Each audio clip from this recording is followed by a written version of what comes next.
Okay, do you know what? If you're somebody who lives in the United States and just wishes your country was a substantially less religious country, looks over maybe at most of Western Europe and thinks, I wish that, at least in terms of religious affiliation and religiosity, we were there. We were where they are. I think this video is probably going to put a smile on your face. If you had asked me back in 2008 when I had started on YouTube, what was the situation in the United States in terms of religiosity and religious affiliation, I'd have taken my cue off what I was hearing from people in the United States, both Christians and atheists, who both portrayed the situation as quite unlike that in countries like the United Kingdom. That not only was the United States a substantially more religious country, but the decline, the slow and seemingly inexorable decline of religiosity that was seen in the United Kingdom simply wasn't being mirrored in the United States. That the United States was much more in a kind of stasis, with religion maintaining its levels of both religiosity and religious affiliation. Well, I am here to tell you today that that is simply not the case. It is the case that the United States clearly lags behind the United Kingdom. In fact, in terms of Christian affiliation, you are at about the place now at the end of the 2010s, start of the 2020s, that the United Kingdom was at the start of the 80s. But in terms of rate of decline, the rate of decline in the United States, religion is now falling inexorably off a cliff. And the rate of decline in the United States is now greater than the rate of decline in the United Kingdom. So what I'm going to show you to outline that is some data from the Pew Research Centre. I showed you some a couple of years ago, based largely on the religious landscape studies, large studies with 50,000 odd people involved each time, that took place in 2007, 2014. What I'm going to show you today is largely data that Pew collates on an annual basis as a result of their political surveys. And you're talking about 16 to 17,000 people surveyed each year. And whilst they're asking them those political questions, they ask them some questions about their religiosity and religious affiliation.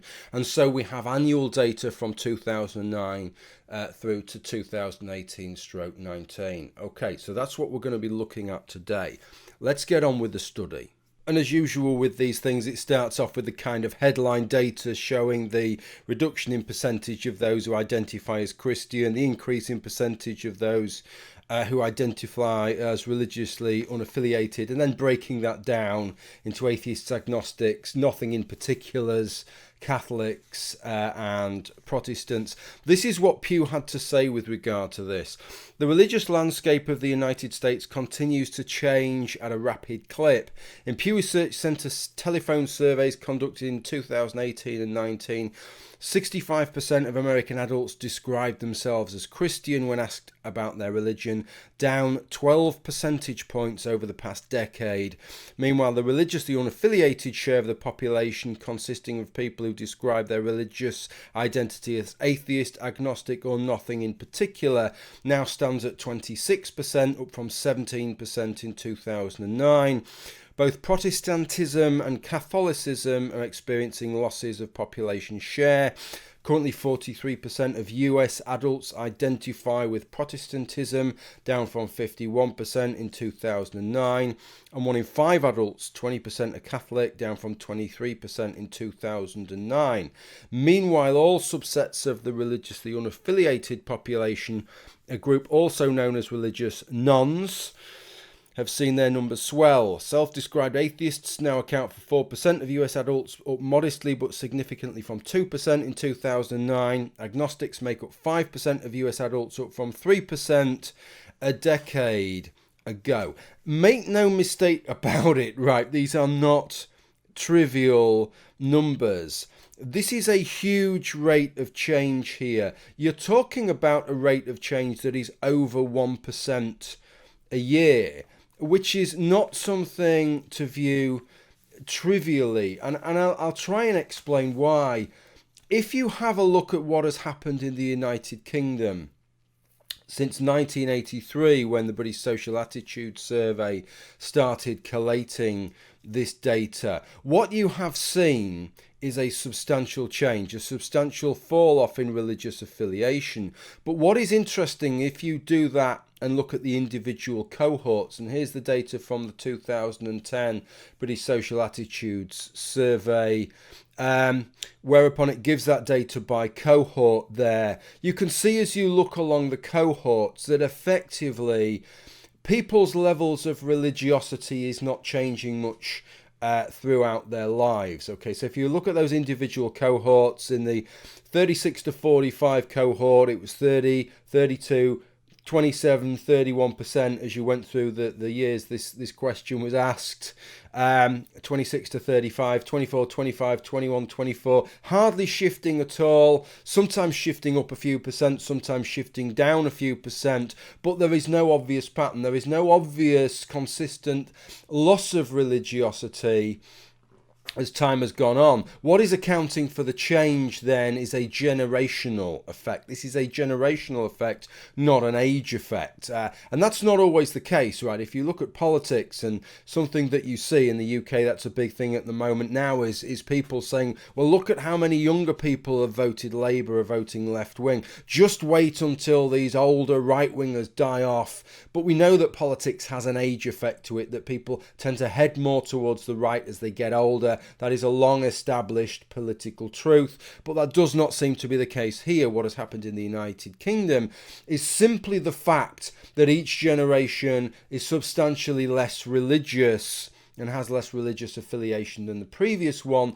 and that has accounted for almost everything that you've seen in that UK data. But the rate of change is so great in the United States over this period that simply cannot be the only factor that accounts for it. You would virtually have to have everybody in that younger group being religiously unaffiliated for that to be the case, whereas as you can see it's actually only about 50%. I'll show you that data a little bit more. So it's worth then thinking in our minds what else could be accounting for this, and I propose that it's one of these changes in how US society is viewing people who claim not to have a religion, and the social opprobrium that went along with that is starting to decline. I don't think that was ever a factor even back in 1983 in the United Kingdom, that if you weren't religious, if you didn't have a religion, there was nothing lost through saying that. There was no social pressure to pretend that you were religious,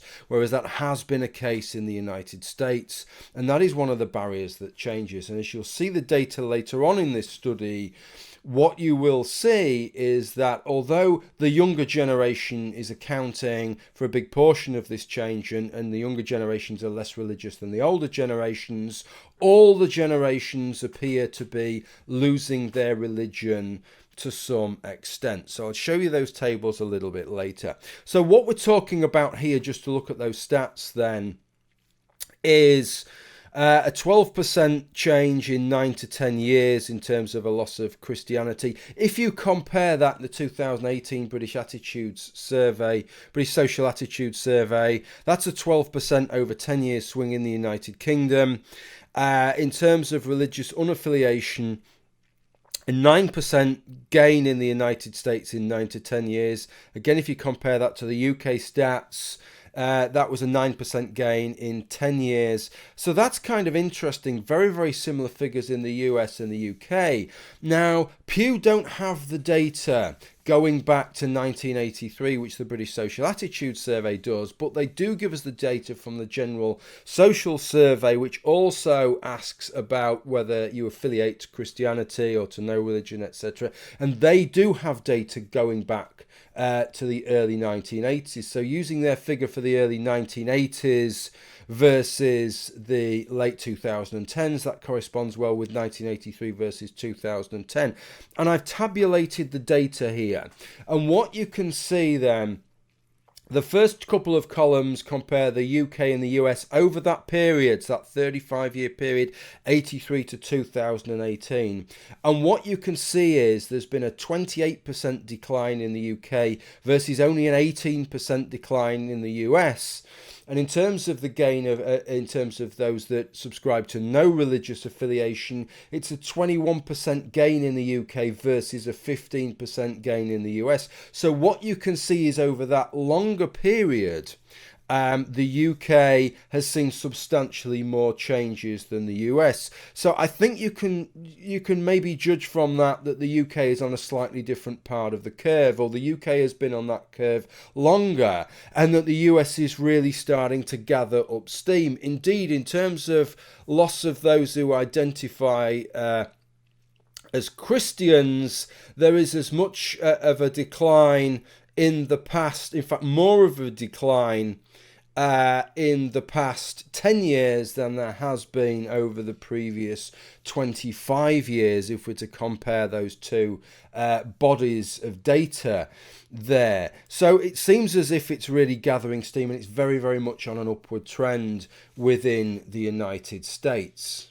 So Pew then went on to look at US church attendance and how that has been declining over this 10-year period. You can see on this graph they've done the same thing as they did on the previous two. They've superimposed the data from the 2007 and 14 religious landscape studies as well, I think to show that both sets of data are showing the same trends. It sort of adds a little bit of affirmation and gives us a little bit more of assurance on this data. But really we're concerned between the 2009, 2018, 19 aggregated Pew Research Centre political surveys, and you can see that there's a 7% swing there in terms of people, a decline in terms of people who are regularly going to church versus people who go to church hardly ever, 1 or 2 times a year or not at all. And you can see that swing there. But what is more interesting, a couple of pages later, Pew returns to it, and what they show is that amongst Christians in the United States, there is actually very little change in rates of church attendance. And this contrasts with what has happened in the United Kingdom, where it would appear that in the United Kingdom, not only are people less affiliated to Christianity, but actually people who remain affiliated to Christianity seem to do so just in a cultural sense. In fact, there's quite eye-opening numbers who regard themselves as Christians in the United Kingdom, but when asked, will answer the question, do you believe in God? Will say, no, I don't believe in God. So I don't know what this is due to, and I can only speculate here. It could be down to the peculiarities of Anglicanism, which, let's be honest, is a particularly wishy-washy religious denomination, I would say, or series of religious denominations, certainly as it's expressed within the United Kingdom. Or it could be something actually to do with religious communities themselves, and that it is because the UK is further down the road here that religion within the United Kingdom has become more of a cultural thing and less about religiosity, less about God belief. And so people are expressing their religion in a different way. And that is why in the United Kingdom, even those that still regard themselves as Christians are going to church less, because fundamentally they're viewing what it means to be as a Christian in a different way to how it is viewed in the United States. So I'm not really sure where that will change. It could well be that this is something that is just different about the way religion is in the United States, and that in 20 years or 30 years time there will be substantially less Christians in the United States, but the Christians that exist will still be as devout, will still be just as likely to observe their religion and go to church. Or it could be that the situation is more like the United Kingdom, and that religion becomes more of a cultural thing rather than a God belief thing, and that you will see a similar pattern, and that maybe in 10 years time or 15 years time you will see that rate of church attendance even amongst Christians start to go, as Christians themselves start to view their religion in a different light. So Pew then went on to try and show how broad-based the declines in Christianity have been across the American population. And this was the overall graphic they showed. And let me try and combine it with the graphical breakdowns from later on in the report. The first thing that they showed, that really it's pretty much similar amongst men and women there, and then later on they showed the breakdown. And this is a graph that you see is quite typical, not just in the United States, but in countries of Western Europe, whereupon women tend to show a stronger religious affiliation than men do. But nonetheless, both those graphics are tracking almost identically in the same direction. I want to go back. I'll go back to the generational thing in a minute on that graphic, and also the Republican stroke Democrat thing. But what I thought was interesting was the breakdown around the country, because even in the sort of South and parts of the United States that are regarded typically as more religious, the same trend seems to be happening. The trend seems to be across the whole of the United States, albeit from different starting points, right? In the West, we're starting at 69% Christian versus 82%, but nevertheless, it's a 9% drop actually in the West, whereas in the South, it's a 12% drop, even greater drop of those who are affiliating and identifying as Christians. So that's kind of interesting. It seems to be totally across the country, that effect, not just a localized thing. But the generational effect is a really interesting one. On that headline graphic there, the millennials one is a little bit of a difficult category, because if you imagine people who were born in 96, they won't have even been polled in 2009. They'll have only been 13, so they wouldn't have been in a political survey. So I think that graphic is probably, that bar is a little bit longer than it otherwise would have been, because it's incorporating with each year people that would not have been surveyed the year before because they were too young. And as we know, as every year goes by, the next sort of year, the next group that come through are a little bit less religious than the previous one. So that's a slightly odd group really to evaluate there. But you can see amongst the baby boomers and the Generation X, people who are adults throughout the whole period, right? People who are in their 30s, 40s, 50s and 60s, that they have suffered a decline in religious affiliation as well. It is not the same as the situation in the United Kingdom. And indeed, here is a graphic that shows quite boldly that generational gap in America, and you can see just what a huge generation gap it is, that amongst the oldest generation, those in the 70s and beyond, that 84% of those regard themselves as Christian, whereas amongst the millennials, and that's people, includes in this case I think 22 to 38, that would be the sampling group that they have there in terms of this, that we're now below the 50% threshold, that less than 50% of people under the age of 38, adults under the age of 38 in the United States, now regard themselves as Christian. And I think that is something that, well, that would have just blown my mind if I'd seen that statistic 10 years ago. I would never have imagined something like that. And here is the data. You might be interested in this. Here is the data from the United Kingdom. This was back in 2010 from the British Social Attitude Survey 2010. But it shows you the kind of stats there. And you can see we have the same thing there with the no religion category going down from 64%, so it's a slightly different scale of numbers to what we have in the United States, but 64% of those have no religion in the 18 to 24 category, but only 28% in the highest category there, the 65 to 97 year olds. But it's the same thing, we have the same generational effect.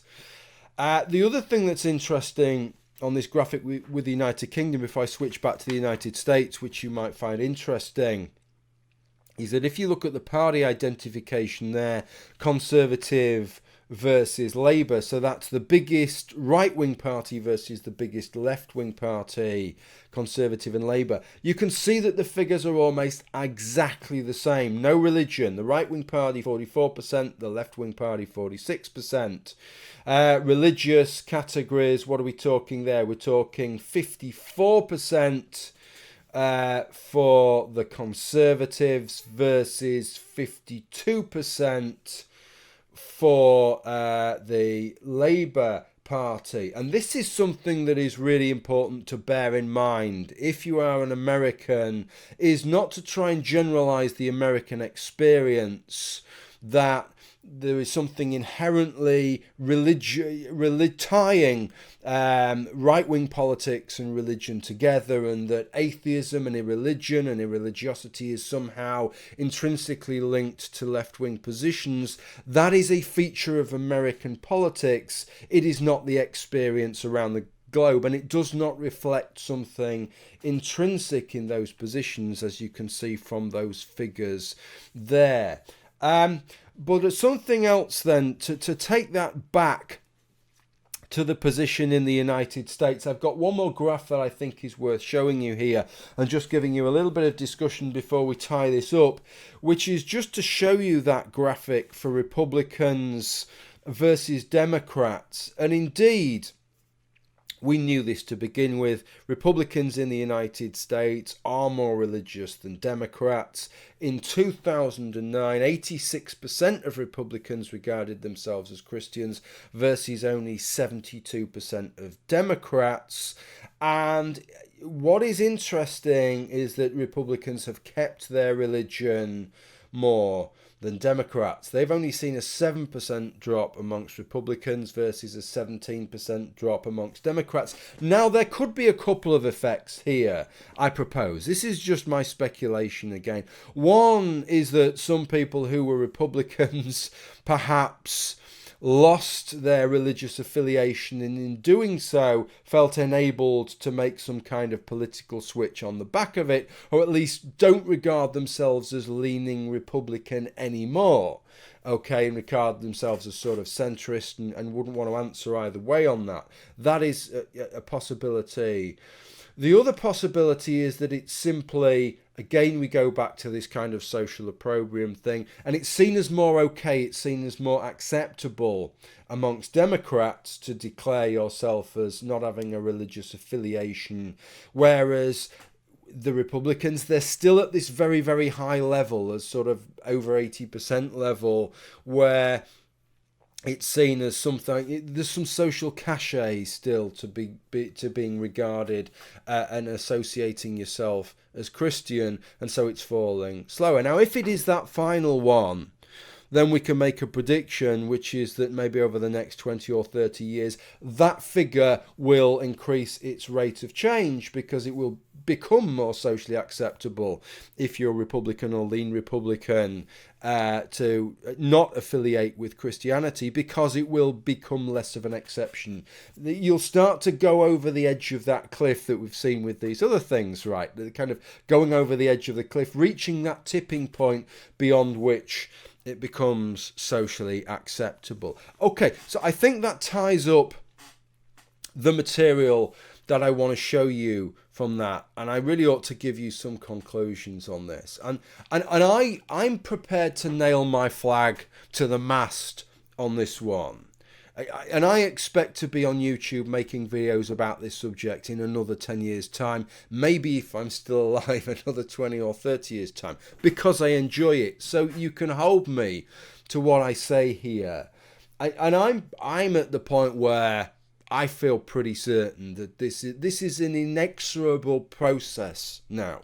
The United States, there is no turning back from this, or at least not in the short term, not without some kind of absolute sea change in terms of how we view religion and religiosity within society that we haven't seen, I don't think, in any Western nations yet. Something that I can't even imagine. Short of that happening, I think this is an inevitability now.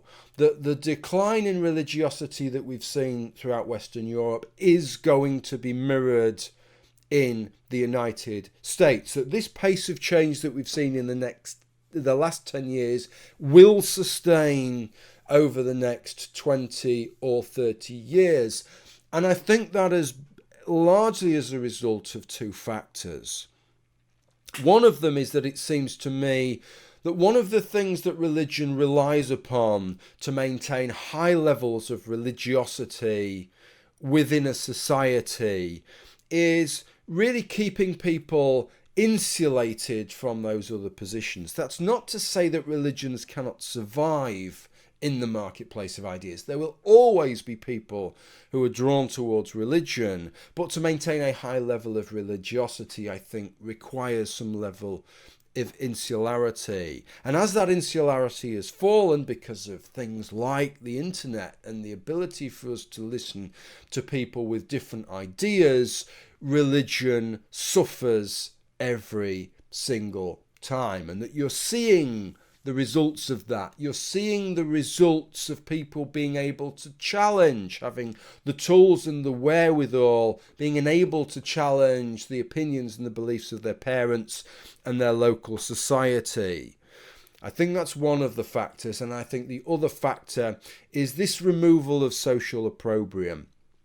I don't think that existed in 1983. When the first British Social Attitude Survey asked those questions in the UK, the social opprobrium to not being religiously affiliated had already gone. And so you're just seeing a pure cohort effect of people maintaining their religiosity throughout their life, but new generations taking a different path. I think you're seeing a different effect. You're seeing that in the United States, but you're also seeing it drop off a cliff, because that social opprobrium is really starting to erode. And once that starts to erode, once it becomes more acceptable, and part of why it becomes more acceptable is because a greater number of people identify as irreligious, and when a sufficient bolus of people, a sufficient group of people, percentage of people within a society start to identify in that way, then we all know people, and it's not so easy to demonize people, and not so easy to portray people who don't have a religion as obviously some kind of moral monsters who are going to, it'll be the breakdown of society, and if these people are living in your streets, then all hell's going to break loose. It's not so easy to sustain those kinds of attitudes, and so that sets the ball rolling. And so then you have these other people who perhaps wouldn't be religiously affiliated, would not religiously affiliate were it not for that social opprobrium in them not doing so. And so once that goes, once that little wall barrier goes, they stop themselves identifying with a religion, and so that snowballs even further. It makes the next group of people feel even more enabled to do so, and I think that's the position that the US is at. I will eat a hat if in 20 years time this video will still be up. You hold me to it. I will eat a hat on screen.